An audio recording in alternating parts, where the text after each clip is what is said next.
Bonsoir à tous et merci de nous être fidèles chaque soir.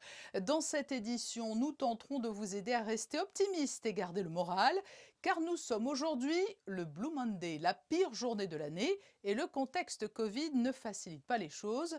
L'aventurier Christian Clot, qui vient de publier un ouvrage intitulé Covid et après, nous expliquera comment avancer malgré tout et ne pas sombrer dans la sinistrose.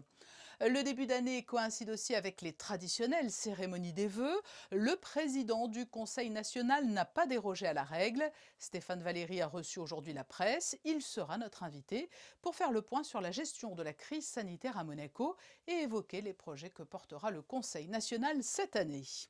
Le passage par la case test a été indispensable dimanche pour les commissaires du rallye Monte-Carlo, dont le départ sera donné jeudi. Une opération d'envergure car ils seront plus de 300 déployés sur l'épreuve. Nous étions en coulisses. Il est actuellement en résidence à Monaco. Alexandre Kantorov, surnommé le jeune tsar du piano, vient de donner le premier des 3 concerts qu'il prépare avec l'orchestre philharmonique. José Sacré y a assisté. Nous découvrirons son reportage. Débutons ce journal avec les autres grands titres du jour, au premier rang desquels la poursuite de la campagne de vaccination. Oui, Patricia, le gouvernement poursuit de manière résolue sa politique de protection de la population en vaccinant le plus rapidement possible les résidents puis les salariés qui le souhaiteraient. La mise à disposition progressive des vaccins se poursuit donc à Monaco et les populations à risque sont bien sûr prioritaires. Une campagne qui se déroulera en plusieurs phases. Alors après une première phase qui a commencé début janvier avec les personnes âgées vivant en collectivité et les plus de 75 ans, une seconde phase est prévue dès demain. Cette fois, elle sera destinée à la population âgée entre 65 et 74 ans qui a été destinataire d'une lettre du gouvernement les invitant à contacter le call center au 92 05 55 00 pour faire part de leur souhait de se faire vacciner. Le courrier arrivera dans les boîtes aux lettres dès demain mardi. Alors une phase qui sera également destinée aux personnes présentant une pathologie particulière en joignant à leur demande un certificat médical établi par leur médecin. Les personnes de moins de 65 ans présentant des facteurs de risque particuliers sont également invitées à se faire connaître. Je vous rappelle que la vaccination est gratuite et sur la base du volontariat. Pour plus de renseignements, le site internet du gouvernement princier covid19.mc. Ce n'est pas l'heure de la rentrée qui a sonné, mais l'heure du début des inscriptions. Et oui, déjà dans les écoles, collèges et lycées pour septembre. Oui, les inscriptions pour l'année scolaire 2021-2022 ont débuté depuis le 5 janvier dernier. Alors si vous souhaitez inscrire vos enfants dans les différents établissements scolaires de Monaco, eh bien sachez que les inscriptions pour les établissements publics s'effectueront jusqu'au 19 février inclus et que les inscriptions pour les établissements privés sous contrat se dérouleront jusqu'au vendredi 19 mars. Nous évoquions la campagne de vaccination. Il en a été question lors de la présentation des vœux du président du Conseil national ce matin. Stéphane Valéry est plus largement revenu sur la gestion de la crise et sur les projets et points que défendra le Conseil national cette année. Il est notre invité. Bonsoir Stéphane Valéry. Bonsoir Madame Navarro. Vous venez donc de présenter vos vœux. C'est un exercice plus difficile cette année que les autres, certainement, en raison de la crise que nous connaissons. Difficile de se dire bonne année, tout simplement, en pareilles circonstances. Vous souhaitez résilience, cohésion, sérénité retrouvée pour tous ? Bien d'abord, une meilleure année pour tous, parce que c'est vrai qu'on se rappellera dans les livres d'histoire, je n'en doute pas, et dans notre vie à tous, de cette année terrible qui a connu une crise mondiale sans précédent, en tout cas sans précédent depuis la Deuxième Guerre mondiale. Donc bien sûr, oui, résilience et aussi des perspectives, parce que nous en avons, de sortir enfin de cette crise de la Covid avant la fin de cette année, bien sûr, pour tous. Qu'on retrouve une vie normale, qu'on retrouve le plaisir de recevoir nos amis, d'aller voir nos parents et nos grands-parents, de voyager, de recevoir des touristes en principauté, enfin bref, oui, de revenir tout simplement à la vie qu'on a connue et qu'on souhaite retrouver le plus vite possible. Les traditionnels vœux marquent toujours l'occasion de dessiner des projets à venir, de marquer des ambitions. Le premier des grands dossiers qui va demander encore et toujours plus l'union nationale et la mobilisation de tous, c'est la lutte contre la Covid. Nous sommes entrés dans la phase vaccinale. À titre personnel, allez-vous vous faire vacciner ?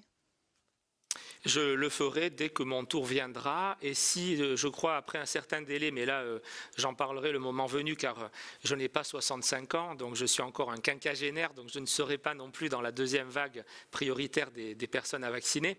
Si je parlais d'un espoir de sortir enfin de cette crise terrible que nous traversons, sanitaire, sociale et économique, c'est par la vaccination. Donc je crois qu'il faut à chaque fois qu'on le peut rappeler que c'est le seul moyen pour d'abord de nous protéger, nous, chacun de nous de manière individuelle, mais aussi c'est un geste de solidarité collective car on n'en sortira de cette Covid que si nous avons l'immunité collective et nous savons que pour ça il faut vacciner massivement, probablement jusqu'aux 2/3 de la population. Il y a eu des polémiques dans d'autres pays sur cette vaccination. Alors à notre échelle, c'est peut-être plus simple, mais pour l'heure, vous estimez que l'on avance assez vite? Moi, j'appelle évidemment le gouvernement à accélérer le programme de vaccination. Il faut, c'est ce que je demande, que chaque monégasque et résident d'abord, puis chaque salarié ensuite qui le souhaite, puisse se faire vacciner dans un délai le plus court possible et le plus rapide possible. Je dis salarié aussi, parce que nous devons d'abord avoir bien sûr une politique... Ça fait beaucoup plus de monde, hein. Je vais y arriver, donc on connaît les chiffres, donc c'est une politique de solidarité qui me semble indispensable parce qu'il contribue bien sûr à la croissance et à la prospérité de Monaco, mais c'est aussi le bon sens de l'efficacité, car si vous vaccinez les 37 000 habitants, mais pas les quelques 50 000 actifs qui viennent tous les jours travailler chez nous, vous aurez donc une majorité de gens sur le territoire qui ne seront pas vaccinés, donc ça me semble une évidence et nous sommes d'ailleurs d'accord avec le gouvernement sur ce point. Donc ça fait, si vous enlevez les salariés résidents et les fonctionnaires résidents, ça fait à peu près 80 000 personnes en tout. Mais on sait très bien qu'une partie de cette population, malgré les efforts pédagogiques et la communication qu'on doit faire, ne voudra pas se faire vacciner. Donc si on atteint les 2/3, ce qui serait déjà un bel objectif, ça fait un peu plus de 60 000 personnes. Écoutez, ça reste des chiffres très limités et très raisonnables, ça fait 120 000 doses. Donc ce que nous avons demandé vendredi au gouvernement lors de la dernière réunion du comité mixte, c'est de tout faire pour accélérer les livraisons de vaccins et donc pour accélérer la mise en place d'une vaccination de masse pour tous ceux qui le souhaitent à Monaco. Nous l'avons vu, les indicateurs ne sont plus au vert. La situation se complique aussi à Monaco. Quelles sont les préconisations du Conseil national? Vous comprenez la mise en œuvre d'un couvre-feu à 19 h et la fermeture des restaurants le soir? Oui, nous avons contribué à ces décisions par la réflexion commune dans le comité mixte. Pour autant, comme je vous le disais, l'unité des institutions, ce n'est pas l'uniformité de la communication. Chacun son rôle, chacun son indépendance. Nous sommes là souvent, oui, pour dire ce qui va, mais pour dire aussi ce qui devrait aller encore mieux.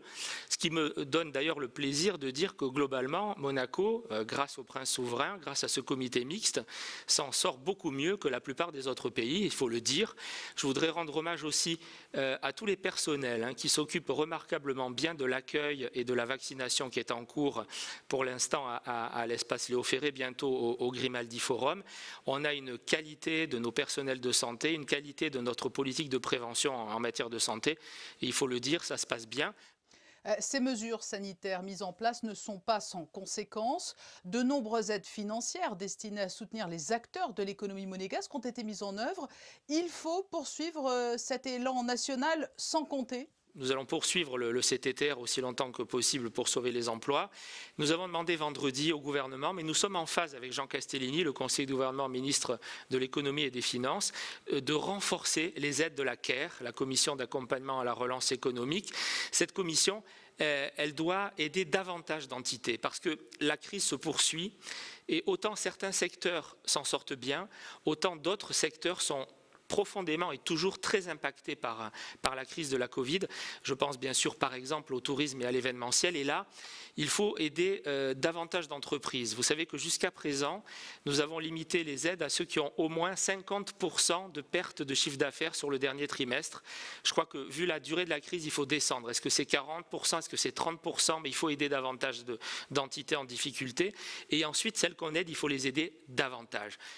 Cette crise ne doit pas faire oublier les autres dossiers. Le logement restera votre autre grande priorité pour 2021?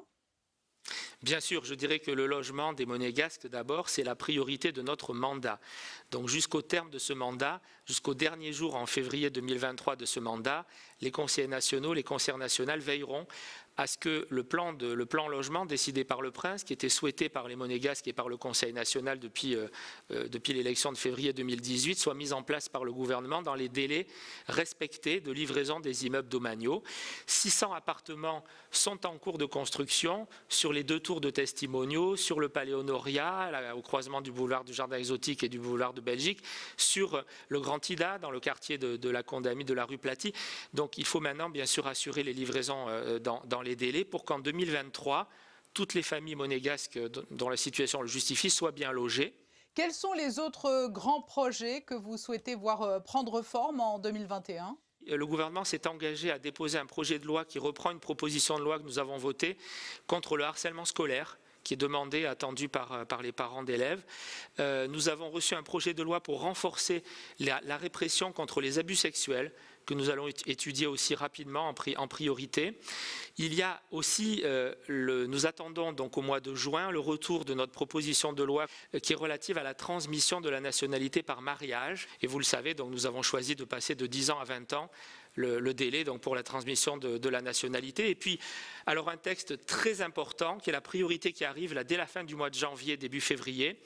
Nous allons entamer une très large concertation de tous les organismes patronaux et de tous les syndicats, car nous voulons voter, mais en l'amendant, le projet de loi concernant l'aménagement du temps de travail, ou pour parler clair, l'annualisation du temps de travail. Pour évoquer la méthode, enfin, en conclusion, vous l'avez dit, vendredi se tenait une nouvelle réunion du comité mixte. La crise de la Covid, en favorisant l'émergence de ces réunions d'information et d'échanges réguliers avec le gouvernement, a finalement permis de créer encore plus de dialogue entre les 2 institutions ? Oui, je crois qu'on n'a jamais autant rencontré le gouvernement que cette année. C'est clair, je vous ai dit qu'en plus des travaux normaux législatifs de l'Assemblée, ce que nous avons demandé vendredi au gouvernement, c'est une communication encore plus pédagogique sur la crise.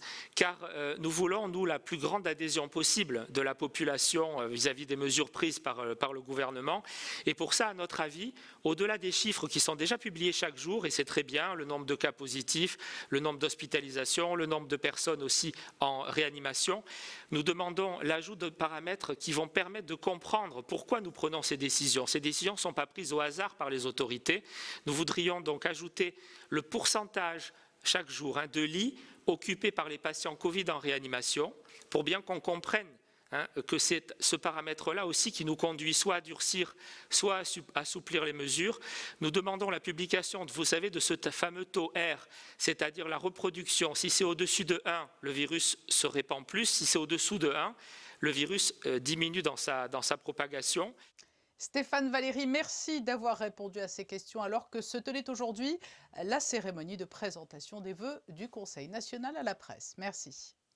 Merci à vous, Madame Navarro, merci. C'est une 89e édition du Rallye Monte-Carlo qui, avant même d'avoir commencé, promet de rester dans les annales. Le contexte entraîne une absence de public et a demandé la mobilisation dimanche des carabiniers du Prince pour tester les quelques 300 commissaires qui encadreront l'épreuve. Le reportage de Juliette Rappert. Afin que le Rallye Automobile Club de Monte-Carlo puisse se dérouler dans les meilleures conditions, l'Automobile Club de Monaco, en accord avec les autorités monégasques et françaises, s'est accordé sur la mise en place d'un protocole sanitaire spécifique et obligatoire pour toutes les parties prenantes présentes sur l'événement. Ces personnes sont dans l'obligation d'avoir un test PCR négatif datant de moins de 96 heures avant leur premier jour de travail pour la Fédération internationale automobile et de 76 heures par l'arrêté préfectoral. L'intérêt, c'est de savoir que les gens qui partent sur la route ne sont pas porteurs du virus, ou tout au moins ne sont pas porteurs le jour où ils font le test. Et on ne laissera pas partir les positifs, ne partiront pas sur la route. Cette journée de test prise en charge entièrement par le gouvernement s'est déroulée à l'espace Léo Ferré, un créneau réservé uniquement à l'Automobile Club de 10h à 15h. Ce sont plus de 300 personnes testées pour participer à l'événement. Sur place, nous avons aussi un préleveur qui pourra faire des tests à gap pour toutes les personnes de l'organisation. Nous ferons aussi des tests à gap et le samedi-dimanche à Monaco à la fin du rallye. Le coup d'envoi de ce 89e rallye automobile de Monte-Carlo sera donné le jeudi 21 janvier à partir de 13h30 à huis clos et dans le respect du couvre-feu. Le 18 janvier, ce lundi, est la pire journée de l'année, si l'on en croit de savantes études, le Blue Monday. est la journée la plus déprimante car la période des fêtes vient de passer, le soleil se fait de plus en plus rare, le portefeuille a souffert des dépenses de fin d'année, ce à quoi vient s'ajouter cette année la crise de la Covid. Comment conserver le moral et aller de l'avant dans ce contexte? Nous avons posé la question à l'aventurier, explorateur et spécialiste de l'adaptation des comportements humains, Christian Clot. Il est l'auteur d'un livre sur l'après-Covid et il est avec nous. Bonsoir Christian Clot. Bonsoir. Lorsque vous avez créé le Human Adaptation Institute pour tenter de mieux comprendre l'adaptation humaine face au changement, vous qui avez connu tout type de situations et d'environnement, vous imaginiez que l'on puisse aujourd'hui vivre une telle crise? Alors oui et non. On a créé cet institut de l'adaptation humaine pour essayer de comprendre comment on résiste face aux crises et on savait que des grandes crises systémiques allaient arriver, que ce soit à cause de l'environnement ou autre, mais personne, pas plus nous que quiconque, avait prévu qu'en 2020, on aurait une telle situation sanitaire et maintenant systémique. Donc non, on n'avait pas prévu. Vous venez de publier récemment aux éditions Michel Lafon l'ouvrage « Covid et après, notre nouvelle terre inconnue ». Le questionnement né de cette crise et de ce qui en découlera peut laisser espérer tout de même un monde meilleur. Je crois qu'il ne faut pas forcément parler de monde meilleur ou de monde moins bon. Je crois que le monde, il sera celui qu'on va créer. Et la question qu'on doit se poser aujourd'hui, c'est en fonction de tout ce qu'on a appris, de tout ce qu'on a observé, que doit-on faire pour faire en sorte non seulement que ça n'arrive plus, ça c'est une chose, mais qu'on puisse aussi réduire les autres risques qui sont devant nous, à savoir les risques climatiques, les risques sociétaux. Et je crois que l'expérience qu'on a vécue en 2020, qui a touché le monde entier, va, une fois que les choses seront un peu stabilisées, nous inviter à réfléchir ces notions-là. Et ce sera donc positif. Mais on a le sentiment tout de même que lors du premier confinement, tout le monde s'est félicité des bienfaits que pouvait avoir cette période sur la nature, sur l'organisation au sein du monde du travail, sur les points positifs à en retirer. Mais aujourd'hui, alors que la crise dure, il n'y a plus que du ressentiment à la recherche de coupables. Cela peut vraiment amener du positif? Oui, c'est la difficulté des crises longues, c'est qu'au début, elles nous apportent une volonté de réaction, et puis quand elles s'installent à la durée, elles nous fatiguent énormément, et on arrive à un moment donné, on est saturé, et c'est ce qui se passe aujourd'hui, clairement, les gens sont sursaturés d'informations et de fatigue. Il va falloir d'abord que les choses se stabilisent un peu pour qu'on puisse retourner finalement à un état un peu initial. Non pas pour revenir dans le monde d'avant, comme on pourrait dire, mais pour repartir, pour avoir le temps d'y réfléchir. Aujourd'hui, on est tous complètement dans un tunnel, ce qu'on appelle nous l'effet tunnel, où on ne voit que les problèmes.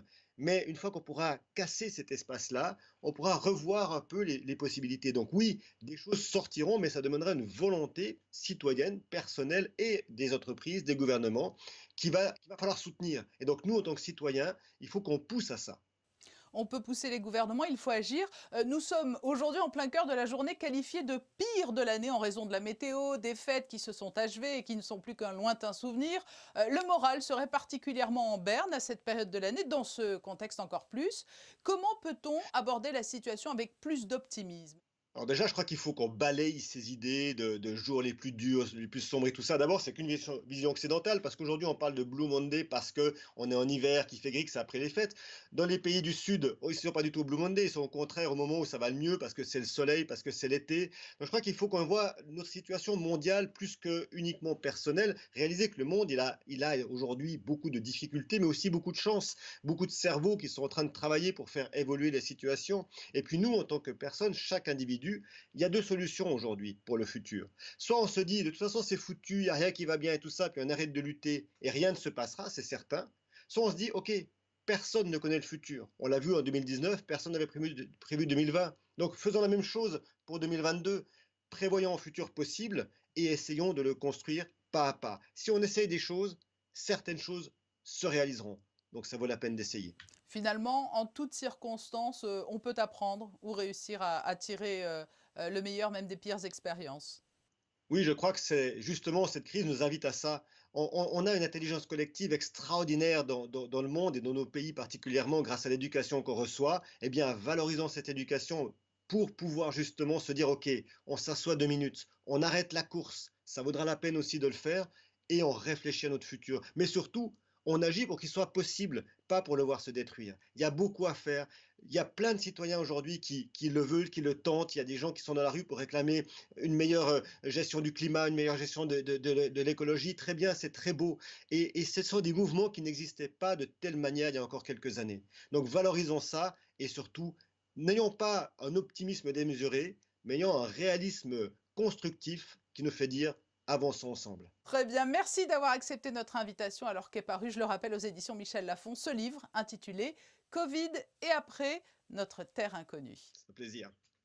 Nous retrouvons Christine Datomel pour un point sport et culture notamment. Le tournoi des Rolex Masters se déroulera du 10 au 18 avril, mais avec probablement une capacité d'accueil réduite. Oui, Patricia, la 114e édition des Rolex Monte Carlo Masters est attendue impatiemment par le Monte Carlo Country Club, mais aussi par les fans de la petite balle jaune. Mais étant donné que l'évolution de la situation sanitaire n'est pour l'heure pas favorable, l'ouverture de la billetterie, qui devait se faire demain, est de nouveau reportée. La direction du Monte Carlo Country Club vous invite donc à consulter régulièrement le site internet et les réseaux sociaux pour suivre l'évolution en permanence. Du football et du basket à présent. Au terme d'une fin de rencontre tendue vendredi, les joueurs de l'AS Monaco sont allés chercher la victoire sur la pelouse de Montpellier, remportant le match 3-2. Une troisième victoire consécutive à l'extérieur pour les Rouges et Blancs qui joueront leur prochain match à domicile le 23 janvier. Un choc très attendu puisque les Monégasques affronteront les Marseillais samedi à 21h au Stade Louis II. Les joueurs de la Roca Team étaient eux aussi en attaque jeudi dernier avec 93 points inscrits sur le parquet de Nanterre. Prochain match pour les Rouges et Blancs demain à domicile. Les joueurs de la Roca Team affronteront les basketteurs espagnols de Unicaja Malaga à 18h30 à la salle Gaston Médecin. Au chapitre culturel, la Fondation Prince-Pierre propose lundi prochain une conférence en partenariat avec l'Institut audiovisuel. Oui, il s'agit d'une rencontre plus précisément avec l'un des plus grands réalisateurs du cinéma français. Arnaud Desplechin sera présenté à des variétés le 25 janvier. Illustrant ses propos avec des extraits de ses films, le cinéaste évoquera en compagnie de Jacques Carmabon les enjeux qui le motivent et sa vision d'un tournage. Un échange rare et intime qui se déroulera donc au Théâtre des Variétés lundi prochain à 15h. Et puis cette jolie nouvelle pour Monaco et plus particulièrement pour sa gastronomie. Oui, effectivement, c'est une bonne nouvelle pour le restaurant Rampoldi qui vient de remporter sa toute première étoile au guide Michelin, Patricia. Une belle récompense donc pour le chef Antonio Salvatore et sa brigade qui offre une cuisine créative depuis le 1er septembre 2020 en plein cœur du Carré d'Or. Le restaurant Rampoldi fait donc partie des établissements de la Côte d'Azur récompensés par le guide Michelin. On le présente comme un surdoué, comme un prodige. Le jeune musicien Alexandre Kantorov a donné ce week-end le premier des 3 concerts qu'il a préparés avec l'Orchestre Philharmonique de Monte-Carlo. Le reportage de José Sacré, Serge Prémont et Louis Borgia. Choisi par l'Orchestre Philharmonique de Monte-Carlo comme artiste en résidence cette année, Alexandre Kantorov est le premier pianiste français à avoir remporté la médaille d'or du prestigieux concours Tchaïkovski ainsi que le grand prix du concours à 22 ans. Dimanche 17 janvier, à l'Auditorium Reine 3, il a enthousiasmé le public en interprétant des œuvres de Brahms, Goubaïdoulina et Rachmaninov. Nous l'avons rencontré après le concert, car avant, impossible, ce jeune génie du piano est trop stressé. Je me connais justement, comme j'y pense tout le temps, j'ai besoin de m'occuper. Du coup, je suis allé me balader, on allait manger sur le quai. Alors, si je reste dans ma loge, c'est la pire des choses à faire. J'attends et je commence à tourner en rond et je deviens fou.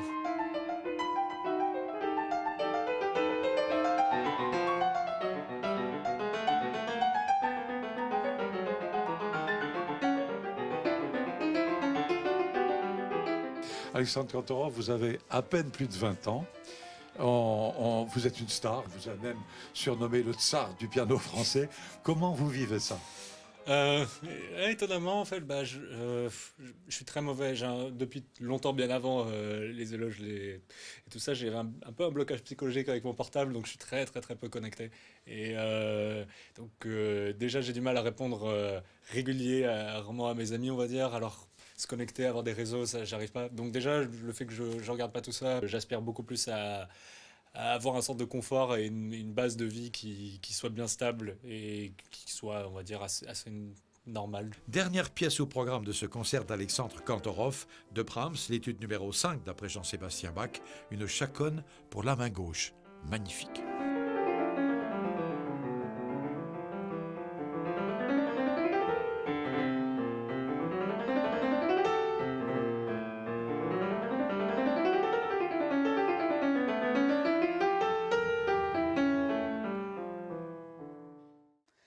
prenons enfin connaissance des prévisions météo pour la journée de mardi, Crisinda. Mardi, en début de journée, le temps sera couvert avec quelques rares éclaircies, le soleil ne faisant son apparition qu'en début d'après-midi. Tout au long de la journée, il souffle une petite brise avec de temps à autre des rafales qui traversent la région et qui atteindront les 24 km/h. Du côté des températures, notez 4 degrés le matin et 9 l'après-midi. Le soleil se lèvera à 7h57 et se couchera à 17h24. Mardi 18 janvier, nous fêterons les Marius. Ce journal s'achève. Pour se quitter, la série de photos du jour avec l'opération de dépistage massif menée à l'espace Léo Ferré chez les commissaires de course du Rallye Monte-Carlo.